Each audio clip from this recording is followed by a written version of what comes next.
I think this has been an extraordinary and very vibrant day. Having been part of the early planning, it's especially, gratifying to see it happen and to see the Nichols Prize becoming not just a way of honoring the great achievement of the individual laureates, but as a way of continuing to push forward on building a legacy and associating the J.C. Nichols name with asking important questions, really, and trying to find new answers to key urban problems. The first question is sort of where do we go from here, and I'm very hopeful that we can, or that ULI will want to envision the Nichols Forum as an ongoing event, as the Nichols Prize is an ongoing event, so should the Forum. There have been so many new ideas and issues put on the table today that it's been, if there's any frustration for me in today, it's that it's been impossible to dive deeply enough into any one of them. So I'm hoping, one thought may be that in the future we can have Nichols Forums that are devoted fully to one of these specific issues in depth. Of those, probably the most important is the issue of inequality and inclusion, which has been a theme that has come up in the context of all three panels today, and almost every participant in every panel has spoken on some aspect of it, and indeed it came up just in the last couple of minutes. It ties together all of the issues we've had in front of us today. I'm also struck by the fact that what we might call pure issues of urban design, physical design, have been less at the forefront, which I take to mean not that that stuff doesn't matter, but that we've raised the bar sufficiently so that we now take a certain level of design sophistication for granted. And the values of urbanism, of the values of the street, of density, of walkability, what Joe Riley this morning called the natural, joyful experience of the public realm, wonderful phrase. Those are all widely shared, and I think we no longer feel we have to actually try to sell them, certainly not at least within a group like this. The challenge of gentrification remains also very much, that's the cousin to the issue of inequality and affordability, and that only seems to become more and more of a problem as we face some cities face not just gentrification but hyper-gentrification. I was amazed to read a piece about a neighborhood in London recently in which stores and local businesses were closing not because they were driven out by high rents, although the rents were high, but because nobody was there to patronize them, because almost all the houses were owned by Russian oligarchs or Middle Eastern gazillionaires or what have you, and the neighborhood was essentially a ghost neighborhood. And so there was no need for a dry cleaner and a shop selling this and a shop selling that. And so the neighborhood became, in fact, not a place of life, but as dead an urban neighborhood as a poor neighborhood might have been, if not even more so. This is not the gravest problem we face, and it's certainly not a problem faced by that many cities, but in fact it is a problem faced by many of them, or portions of many of them, because it connects to the fact that the city isn't economically necessary in the same way it once was. the city prospers because we want it to prosper, because people want to be in it, which, if you think about where American cities were in the 1960s and 70s, is a phenomenal and wonderful and glorious thing. But there is no free lunch, and that also brings with it a whole new set of challenges that we're only beginning to know how to grapple with. Finally, when in the conversation just now about technology, it occurred to me that really the physical city kind of is the original internet. It is a series of hyperlinks in real space.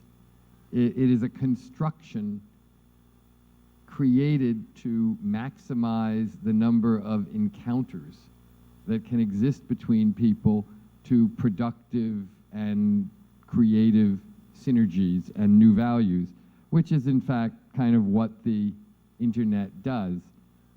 The city does it in real physical space. And we've also learned through the experience of the last generation, when the demise of the city, when the internet was expected to create the demise of the city, and it has in fact done exactly the opposite. It has in many ways helped us usher in a very strong urban age, that we want to be in cities, even if we do not have to be in cities in the way that once we did. Now, a market can exist online, but other kinds of relationships cannot exist online. And we're just now learning how to adapt to all of that. A lot of it really also comes down to short-term versus long-term thinking. The most important things that were said today were about the long term. And I think at the end of the day, the city is about the long term, not the short term. And we've reaffirmed that, I think, in everything that's been said. Now, let me offer the podium to somebody who can speak with an authority that I do not have, because he is a native of Kansas City and has been living the experience of this city most of his life, Jonathan Kemper, who I always thought of as the ultimate proof that there are such things as enlightened bankers. Well, I'll take that as a compliment. I was making a mental note to myself, never follow Paul Goldberger in a speaking with his silver-tongued oratory.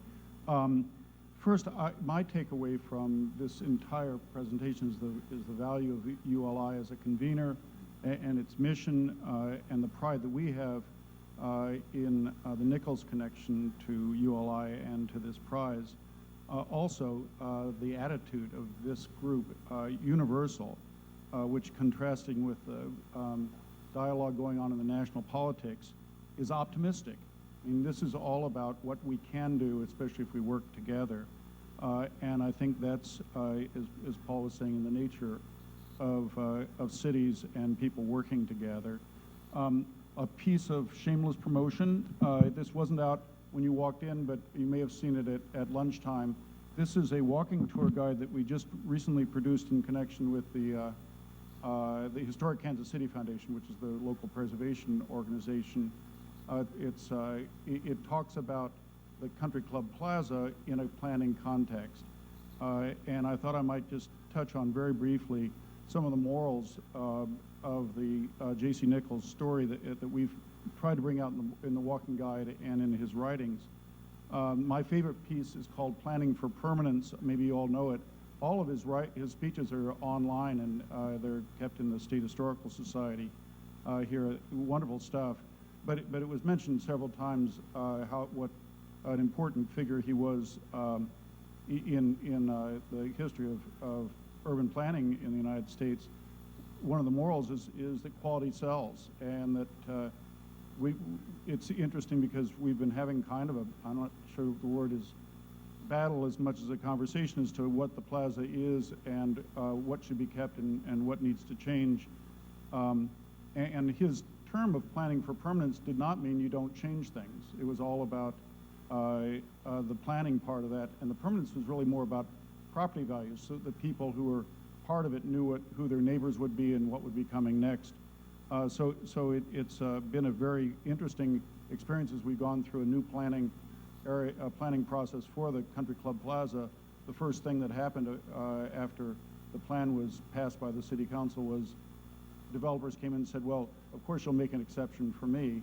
So far the City Council has said, actually a plan needs to have some structure that people can count on, and I hope there's more of that as it continues. Now, from the business perspective, when we were talking, Patrick, when I said, well, what does it mean to be an 18-hour city? And he said, well, the 24-hour city is one, and I'd remember this from a friend of mine who did real estate for General Electric. The 24-hour port city was the one that and you were doing an investment portfolio for a large institutional investor, and it turns out that that's pretty much fully bought and highly valued. And the 18-hour city is the next tier, and so it's trying to make that some sort of case for that value. And the issue really is, how do you provide the people some sense as to what the underlying value of those communities are? I think the conversation we had here was absolutely right. Stick to your DNA, but think about possibilities. Our biggest advantage is not only scale and manageability, it is that nimbleness. But I think that if you do stick to some sense of structure and planning, you have a huge advantage, especially over those people who don't have the luxury of options. There's also this issue that when you have people who come together to plan, and I loved all the discussion about that. We went through an exercise about 4 years ago, it's probably 5 years ago now, with the Chamber of Commerce, choosing the big 5 things we wanted to do. And among the options were included to be the barbecue capital of the world and the world's healthiest city. And any group that could come together and hold those 2 things in their head at the same time was very impressive. And so that's the Kansas City thing. We're small enough to know each other and big enough to be thinking. The only city where people have barbecue while they run in the park. Right. Right. Yeah. Just as in a quick closing on what I thought were some of the most interesting points that were brought in. One is just the question that was asked of the mayors: if you had $50 billion for Houston, what would you do? And oftentimes people use money as the excuse to not do anything, not to be thinking forward. And yet we do know that there are huge infrastructure needs, and the point of being made about doing it smart, making it connected, putting the incentives in there to try to be more inclusionary, and I hope more ecological is key. This whole idea of the magic bullet versus DNA, will you find the auto plant that moves to town? It's really all about talent, especially young talent, especially retaining that you have and the people who want to be here. And this question about state relations. We spend way too much time in our community worrying about those guys who don't really worry about us. It's a strange thing. We are the economic engine, Kansas City and St. Louis, that drives the state, and both states, Kansas and Missouri, and yet we don't have the clout that we need to push an urban and metropolitan agenda. And this whole question, which I'd never thought about before, about autonomous vehicles, which we know are going to change things, but that they could change things for the worse. That they, if you do have more vehicles traveled inside of a dense area, hadn't thought about that before, but really it is. And so, trying to be intentional about that.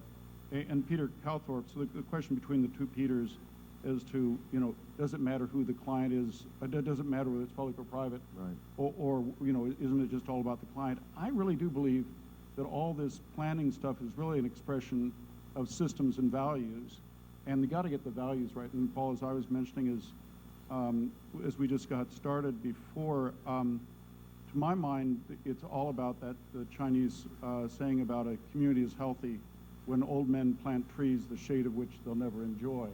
That is true. You have to love this community as a community and not just look at what they're paying you to be here.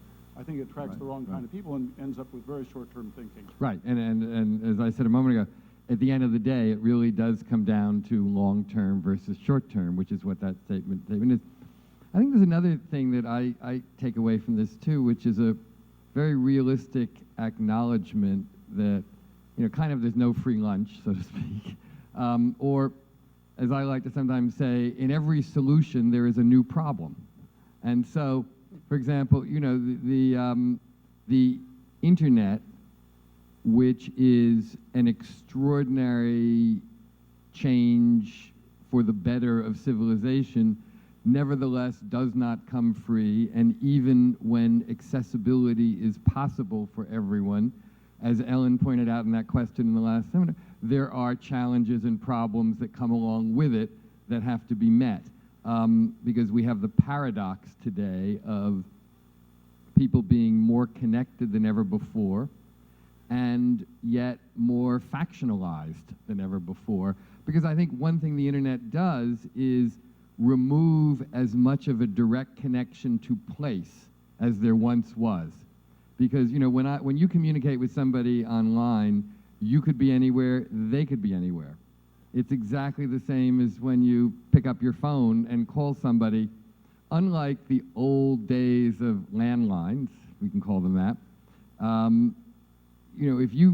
if I take this phone out of my pocket and call somebody a block away in Kansas City, or I call somebody in California to the phone, it's exactly the same thing. Distance and place mean less today, which offers some extraordinary opportunities for other kinds of connections, but it also reshifts things and makes them much less physical place dependent. And for those of us who are invested in the physical city, and for whom it has great meaning, and who believe, as all of us do, that it continues to have great meaning to civilization, even as it is not necessary in quite the same way it used to be, that's a new challenge and problem that we need to meet and work on. And I think we could probably close on that. I do want to mention something that said, with that technology and the decline of the metropolitan newspapers, the idea of a metropolitan consciousness and an agenda is going to be a challenge. I think that, as you say, there's opportunities in that. I hope that public broadcasting, especially public radio, the libraries, others come into that realm. But you need to have a conversation where everyone has access, right, and buy-in, or else you don't have the trust that's so important. Absolutely.